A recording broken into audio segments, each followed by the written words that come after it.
नाम के एक छोटे से गांव में राजू नाम का एक 18 वर्षीय लड़का रहा करता था। राजू अनाथ था। उसकी माँ उसे जन्म देते ही चल बसी और उसके पिता ही उसे पालने के एकमात्र सहारा थे। जब राजू 8 साल का था तो उसके पिता किसी काम से जंगल गए और फिर कभी लौट कर नहीं आए। उसके बाद राजू पूरी तरह अकेला हो गया। राजू गांव की एक टूटी फूटी झोपड़ी में रहता था। उसके घर के पास ही गांव का सरपंच और उसकी पत्नी रहते थे। उनकी अपनी कोई संतान नहीं थी, इसलिए राजू के माता पिता के गुजर जाने के बाद उन्होंने ही राजू को पाला। ये लो राजू बेटा, और अगर कम पड़े तो मुझसे आकर ले लेना। अरे मौसी, मैं कब तक आपके ऊपर बोझ बनकर बैठा रहूंगा। अब तो मुझे शर्म आती है। अरे बेटा, ये तुम कैसी बातें कर रहे हो? अगर तुम हमारे अपने बच्चे नहीं हो तो इसका मतलब थोड़े ना है कि तुम हम पर कोई बोझ हो। आगे से ऐसी बात मत करना। चुपचाप ये खाना खाओ। यह कहकर सरपंच की पत्नी सीमा वहां से चली गई। राजू ने आराम से खाना खाया। खाने के बाद जब वह झोपड़ी से बाहर निकला तो सामने ही सरपंच दिखाई दिए। राजू ने उन्हें देखा और सीधे उनके पास जा पहुंचा। राजू बेटा, खाना खा लिया है ना? जी सरपंच साहब, अभी अभी मौसी खाना देकर गई थी और मैं वही खाकर घर से निकला हूँ। हाँ, अच्छा किया। अब तुम बड़े हो गए हो बेटे, अपना ख्याल रखना सीखो। जी सरपंच जी, 8 वर्ष की उम्र से लेकर अब तक आप ही मेरा ख्याल रखते आए हैं, पर अब मुझे शर्म आने लगी है। अब मैं कुछ काम करना चाहता हूँ। इसमें शर्म की क्या बात है बेटा? हमने तो हमेशा तुम्हें अपना ही माना है। लेकिन अगर तुम्हारा मन फिर भी कुछ करने का है तो सुनो, गांव के पास वाला जंगल अब पहले जैसा खतरनाक नहीं रहा। चाहो तो वहां जाकर लकड़ियां काट सकते हो या शहद इकट्ठा कर सकते हो। जी सरपंच जी, मैं कल ही जंगल जाऊंगा। अब समय आ गया है कि मैं अपने लिए और आपके लिए कुछ कर दिखाऊं। अगले दिन राजू एक कुल्हाड़ी लेकर जंगल की ओर चल पड़ा। कुछ ही देर में वह जंगल पहुंच गया। जंगल में कदम रखते ही उसने सोचा, कुछ भी कहो, सरपंच जी ने बचपन से लेकर अब तक मेरी बहुत मदद की है। अब समय आ गया है होकर दिखाऊं और अब मैं उनकी सेवा करूं ताकि उन्हें अपनी संतान की कमी महसूस न हो और वे हमेशा खुश रहे। अभी राजू ये सोच ही रहा था कि अचानक उसकी नजर एक कोयल पर पड़ी जो उसे बड़े ध्यान से देख रही थी। अरे, यह कोयल मुझे इतनी गौर से क्यों देख रही है? इसका आकार तो बाकी कोयलों से बड़ा है और देखने में भी यह कुछ डरावनी लग रही है। राजू ने अभी इतना ही कहा था कि तभी कोयल उड़ती हुई उसके पास आ गई और इंसानी आवाज में बोली, मैं तुम्हें भली भांति पहचानती हूँ। तुम्हारा नाम राजू है और तुम मोहन के बेटे हो। कोयल को बोलते हुए देखकर राजू बहुत डर गया। ये कैसे मुमकिन है? तुम तो कोयल हो, फिर इंसानी आवाज में कैसे बात कर रही हो? शायद ये मेरी आंखों का धोखा है। भला कोई कोयल इंसानों की तरह बोल सकती है? नहीं, यह तुम्हारी आंखों का धोखा नहीं है। मैं सचमुच बोलने वाली कोयल हूँ। असल में मैं भी कभी इंसान थी, लेकिन एक तांत्रिक ने मुझ पर श्राप दे दिया और मैं कोयल की शक्ल में बदल गई। मैं तुम्हारे पिता के रहस्यों के बारे में सब कुछ जानती हूँ। वे कुछ समय पहले जंगल गए थे और फिर कभी वापस नहीं आए। अरे, न जाने कौन हो तुम। मैं ऐसे कैसे तुम्हारी बात पर विश्वास करूं? कभी सोचा है तुमने? तुम पिछले कई वर्षों से बिना पिता के रह रहे हो, लेकिन गांव में कोई भी तुम्हारे पिता के बारे में बात नहीं करता।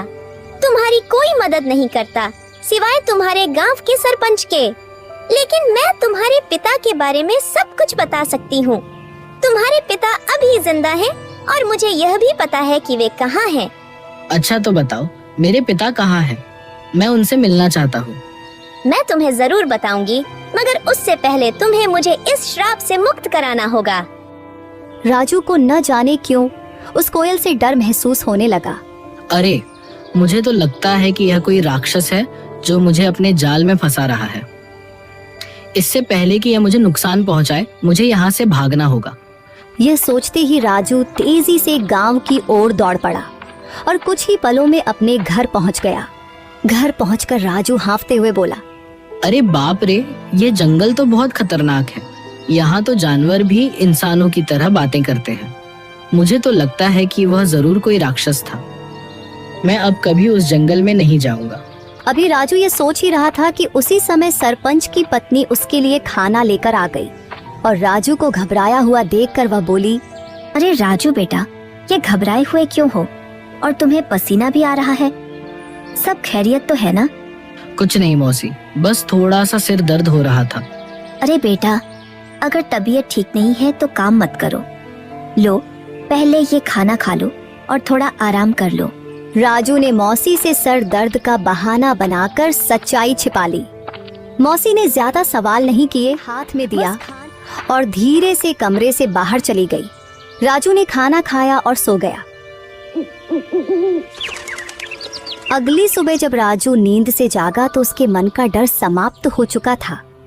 वह अपने आप से बोला, अरे शायद मैं कल उस कोयल को बातें करते देखकर कुछ ज्यादा ही डर गया था, लेकिन अगर सोचूं तो उसकी बातों में सच्चाई नजर आती है।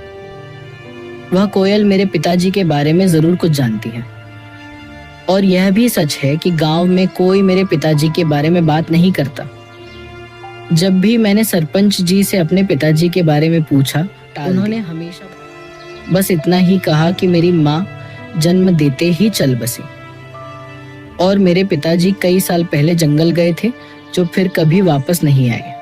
मुझे उस जंगल में जाना चाहिए और उस कोयल को ढूंढकर अपने पिताजी के बारे में पूछना चाहिए।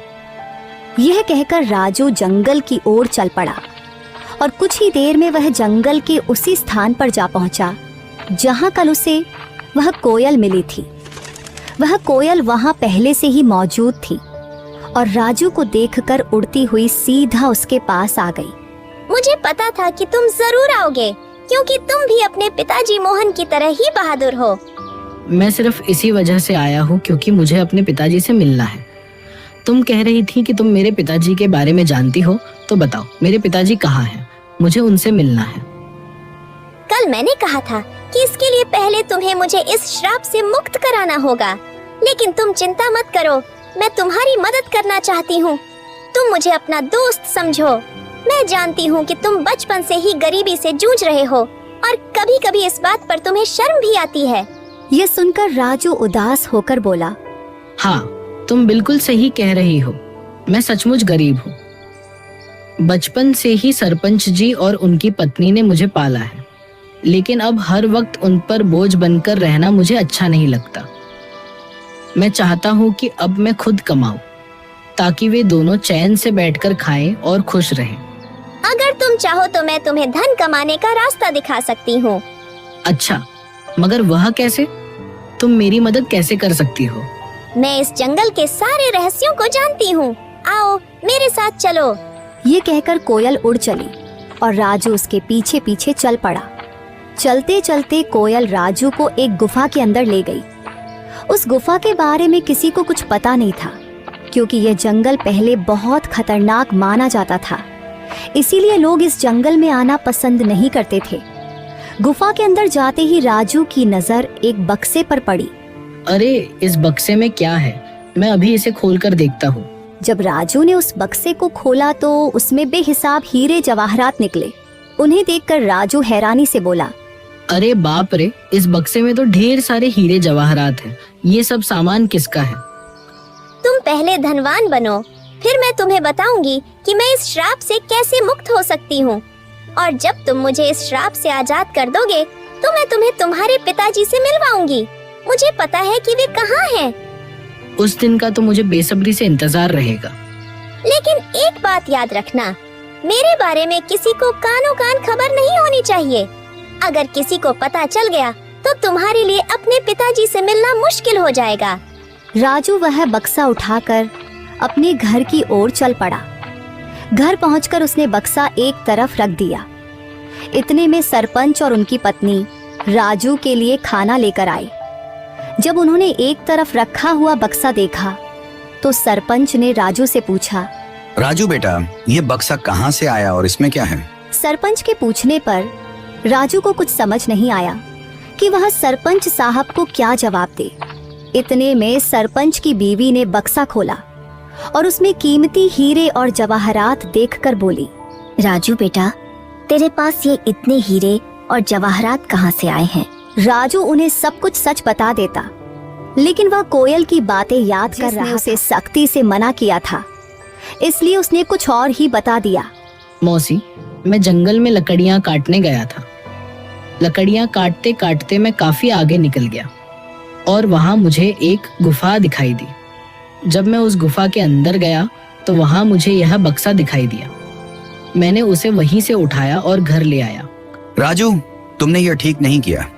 हो सकता है ये सारे हीरे जवाहरात बादशाह के हों। शायद उसने इन्हें वहां सुरक्षित रखा था।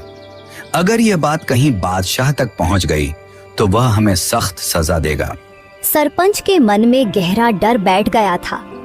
अगर यह बात किसी तरह बादशाह तक पहुंच गई तो वह हमें सख्त सजा देगा। इससे पहले कि यह बात बादशाह तक पहुंचे कि किसी ने उसका सोना चुरा लिया है, हमें तुरंत यह सोना बादशाह के पास पहुंचा देना होगा।